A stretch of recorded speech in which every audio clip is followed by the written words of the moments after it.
Muli isang maganda, mapagpala at masayang araw ng linggo sa ating lahat. Tayo ay nagbabalik sa karaniwang linggo sa panahon ng ating kalendaryo sa simbahan. Kaya ngayong linggo ay kulay green o berde na ang ating altar, kulay green ang suot ng pari, kulay green ang suot ng mga Eucharistic ministers sapagkat tayo nagbabalik sa karaniwang panahon. At sa karaniwang panahon, maririnig natin ang pag-ministry o ang pagsasagawa ng misyon ni Jesus. At isa lang ang misyon ni Jesus, ang maging katuparan ng salita ng Diyos. No? Kaya nga itong ikatlong linggo sa karaniwang panahon ay idineklara ni Pope Francis bilang linggo ng salita ng Diyos o Sunday of the Word of God. Tandaan natin na ang lahat ay ginawa ng Diyos sa pamamagitan ng Kanyang salita. At nakalagay sa Biblia, narinig natin nung Pasko, sabi sa Biblia, sa simula ay ang salita. Ang salita ay kasama ng Diyos. At ang salita ay Diyos. Nilikha ang lahat ng bagay sa pamamagitan ng salita. Ang nilikha sa Kanya ay may buhay at ang buhay ay siyang ilaw ng sangkatauhan. So sa madaling salita, si Kristo, si Jesus, ang katuparan ng salita ng Diyos, ang pagkakatawang tao ng salita ng Diyos. Kaya nga narinig natin sa ating ebanghelyo, yung binasa ni Jesus sa Kanyang pagsasabi sa mga nakikinig sa Kanya, sinabi sa kanila, natupad ngayon ang bahaging ito ng kasulatan, samantalang nakikinig kayo. So natupad ang salita ng Diyos sa Kanya. Kaya ang ating take-home word for this Sunday ay tupad. No? Hindi ho yung tupad ng dole, no? Na sana baka naman pwedeng ipasok din ako. No? Kasi kailangan ko rin. Hindi, joke lang. No? Ang tupad sa dole ay, ano ibig sabihin nun? Tulong panghanap buhay sa ating disadvantaged at displaced workers. No? Pero ang tupad na sinasabi ko, yung sinabi ni Jesus na natupad ngayon, no? Ang bahaging ito ng kasulatan. Kasi kay Jesus, no? Lahat ng sa kwento sa Bible, kung nagbabasa po kayo, lalo-lalo na sa New Testament, lahat ng mga lumapit, humingi sa Kanya, di ba, lahat natupad eh. At right there and there, no? Ngayon, now, no? Right now, sabi niya, no? Yung may ketong na lumapit sa Kanya, sabi ni Jesus, anong gusto mo? Gusto ko pong pagalingin niyo ako, no? So hindi sinabi ni Jesus, sige, mamaya bumalik ka. O kaya bukas, no? Schedule ka, no? Pinagaling niya right there and there, hinipo niya. Yung bulag, si Bartimeo sumisigaw, anak ni David, no? Tulungan ninyo ako, no? Tapos sabi ni Jesus, anong gusto mo? Gusto ko pong makakita.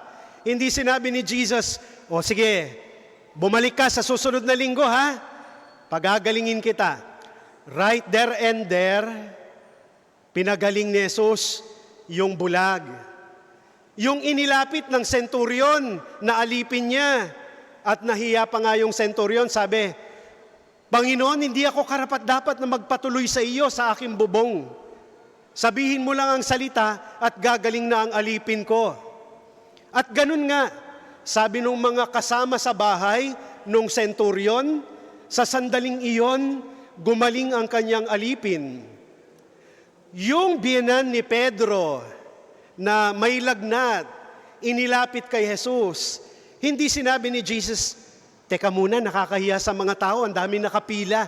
Mamaya na lang yan, o next week na lang yan. No? Wag muna siya. Hindi. Lumapit kaagad si Jesus, sinawakan ng kamay, ibinangon at pinagaling.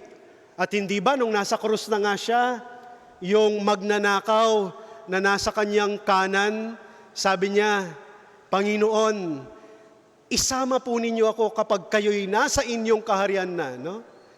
Lord, please, take me to your kingdom. No? Sabi niya, today, you will be with me in paradise. Ngayon mismo, ikaw ay isasama ko sa aking paraiso. So ano po ang nais iparating sa atin ng Panginoon? Siya ang katuparan. Ngayon, He is an eternal now, eternal present God. He is not a yesterday God or yesterday person. He is not a future God. Siya ay narito ngayon, katuparan.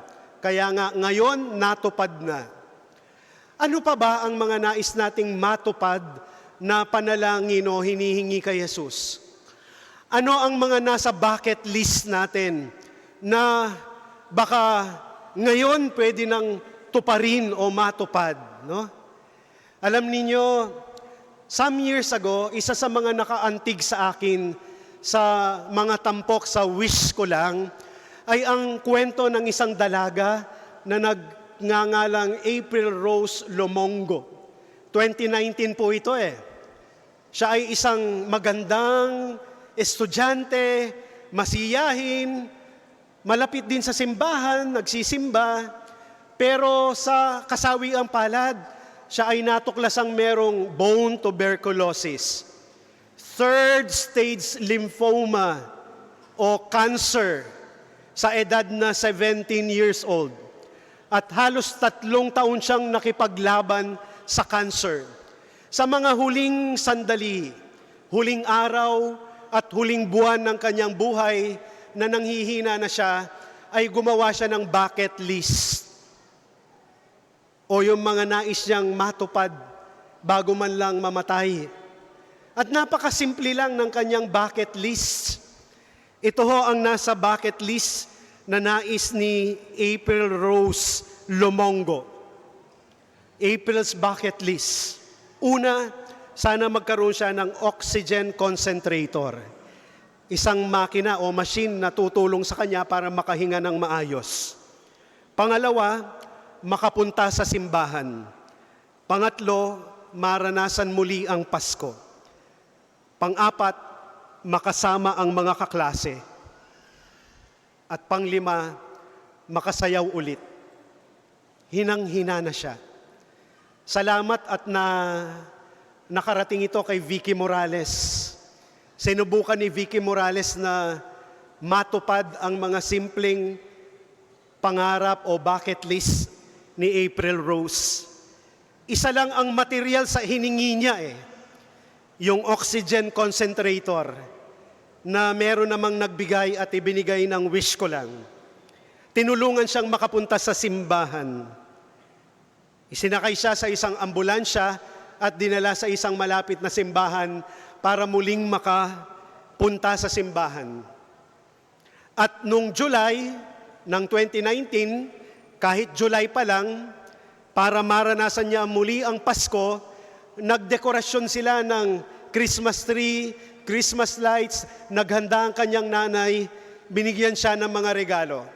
Kaya kahit July, kumanta sila ng mga Christmas songs. So naranasan niyang muli ang Pasko.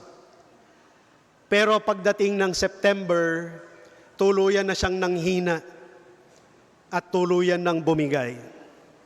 Kaya hindi niya natupad ang 2 huling pangarap niya na makasama ang mga kaklase at makasayaw ulit.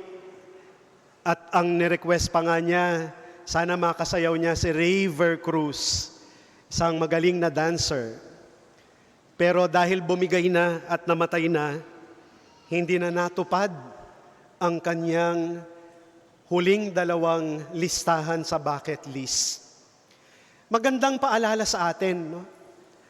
Ano ba yung mga nasa bucket list natin, panalangin, o nais nating sana matupad? Huwag sanang dumating sa sandali na Pwede naman palang matupad ngayon na. Mamaya, bukas. Alam nyo, ang group chat naming mga magkakaklase na mga pari sa batch ko sa San Carlos, ang group chat name namin ay The Architects. No? Dahil hindi naman kami mga arkitekto, puro kami mga pare doon sa group chat na magkakaklase. Kasi puro kami drawing. Kapag may plano, kapag may gustong puntahan, kapag gustong magsama-sama, puro drawing, puro drawing. Kaya tuloy, architects. No? Excuse me, Architect Romel. No? Magagaling mag-drawing ang mga architect. No? Pero kapag hindi ito natupad, no? Drawing lang talaga siya. No? So magandang paalala sa atin. No? Ano yung pwede nating masabi na maging instrumento tayo ng Diyos, hindi lang sa matupad ang sarili nating bucket list, baka pwede ring matupad ang mga panalangin at bucket list ng ating kapwa. 5 simpleng siguro bagay lang na pwedeng katulad ni Jesus, masabi nating natupad ngayon at matutupad ngayon ang salita ng Diyos para sa iyo. TUPAD, no? Letter T, sana laging tumulong sa abot ng makakaya. Letter U, umunawa kaysa laging ikaw ang iniintindi. Sabi nga ni Saint Francis, to understand rather than to be understood.